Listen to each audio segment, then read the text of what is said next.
Welcome back to another Serial Killer Saturday. Today we have this lovely lady here, Leonarda Cianciulli, also known as the soap maker of Correggio. She is responsible for 3 deaths.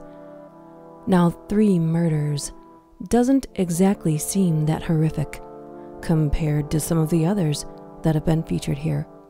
However, the method of murder and the details involved are so deeply disturbing, I just had to pick her. The Correggio soap maker. Born in 1893 and marked by an unhappy childhood. Seemingly unloved by her mother, as she was a product of rape. Due to the circumstances of life and the way the world was in those times, her mother, Amelia, was forced to marry her rapist and raise the child she didn't want. While Leonarda was still a young girl, she attempted suicide twice.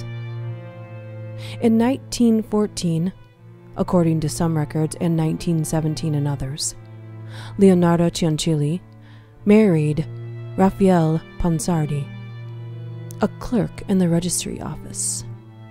Her parents did not approve of the marriage, as they had planned to marry her to another man. She claimed that on this occasion, her mother cursed them. The couple moved to the man's town, Lauria, in 1929, where Cianciulli was sentenced for fraud and imprisoned in 1927. When released, the couple moved to Lacedonia. In 1930, an earthquake destroyed their home, and the couple moved to Correggio, where Cianciulli opened a small shop. She was very popular and well respected within her neighborhood. Leonarda had 17 pregnancies. 3 were miscarriages, while 10 of the children died at a tender age. The 4 surviving children were to be protected at any price, for Leonarda had not forgotten the words of a gypsy fortune teller who many years earlier predicted a terrible fate for her. "You will marry and have children, but all your children will die." Later, she had her palm read by another gypsy who told her, "In your right hand, I see prison. In your left, a criminal asylum."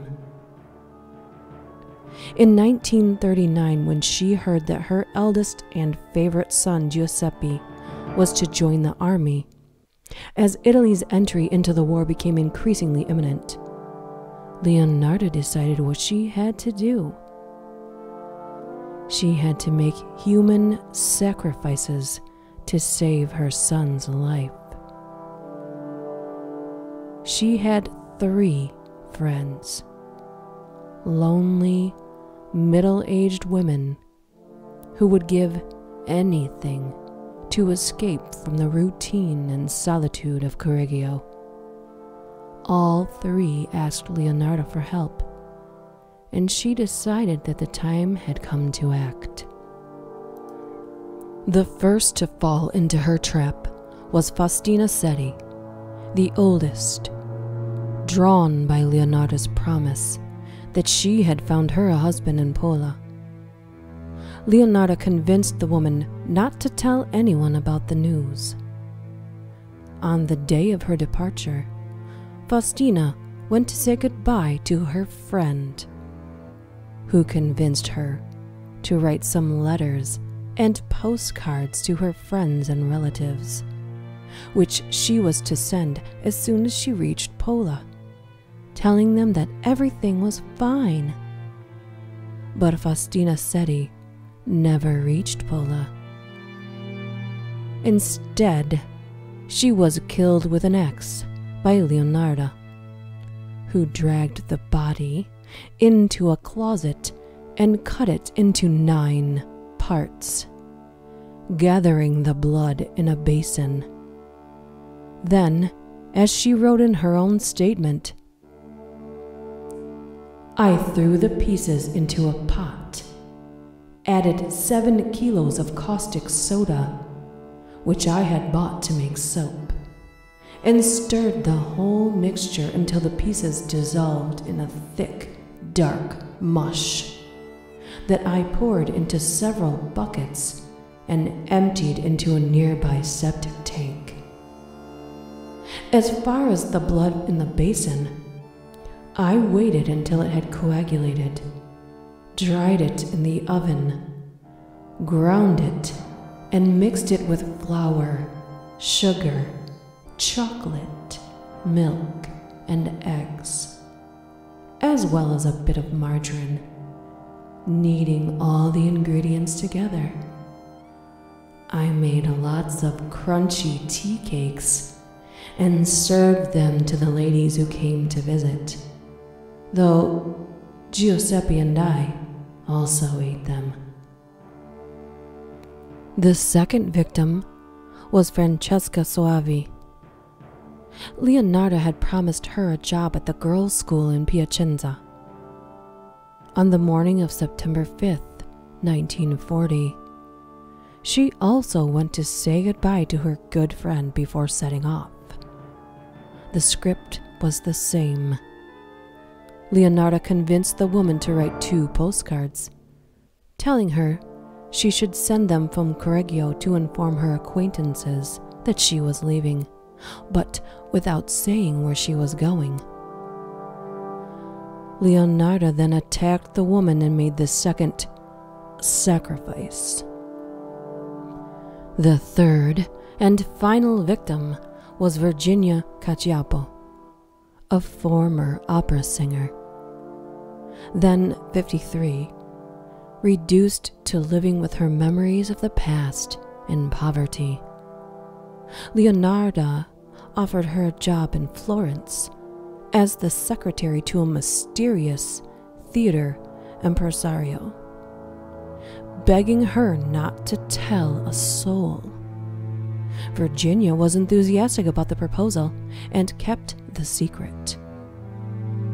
On September 30th, 1940, she went to Leonarda's house, where she ended up in the pot like the other 2. Her flesh was fat and white. When it had melted, I added a bottle of cologne, and after a long time on the boil, I was able to make some most acceptable creamy soap. I gave bars to neighbors and acquaintances. The cakes, too, were better. That woman was really sweet. Virginia's sister-in-law, whose suspicions were aroused by her sudden disappearance, and who had last seen her going into Leonarda's house, reported the facts to the police superintendent, who, by following the many clues left by the murderess, unmasked the soap maker. Under questioning, Leonarda immediately confessed to the 3 murders. Cianciulli was tried for murder in 1946.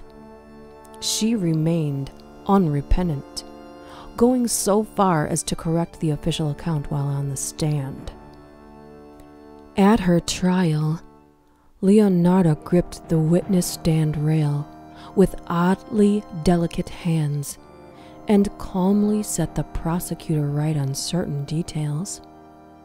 Her deep-set dark eyes gleamed with a wild inner pride as she concluded, I gave the copper ladle, which I used to skim the fat off the kettles, to my country, which was so badly in need of metal during the last days of the war. The court found her guilty of the atrocious crimes and sentenced her to 30 years in prison and 3 years in a criminal asylum. Cianciulli died of cerebral apoplexy in the Women's Criminal Asylum on October 15, 1970. A number of artifacts from the case, including the pot in which the victims were boiled, are on display at the Criminological Museum in Rome.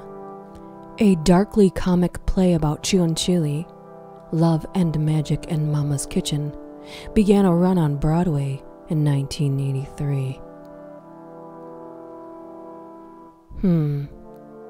An evening out to see a play about a sadistic soap maker, you say?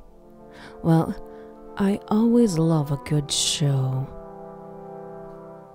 As always, if there is a serial killer you'd like to see featured here, contact me through any of my social media links or leave a comment here.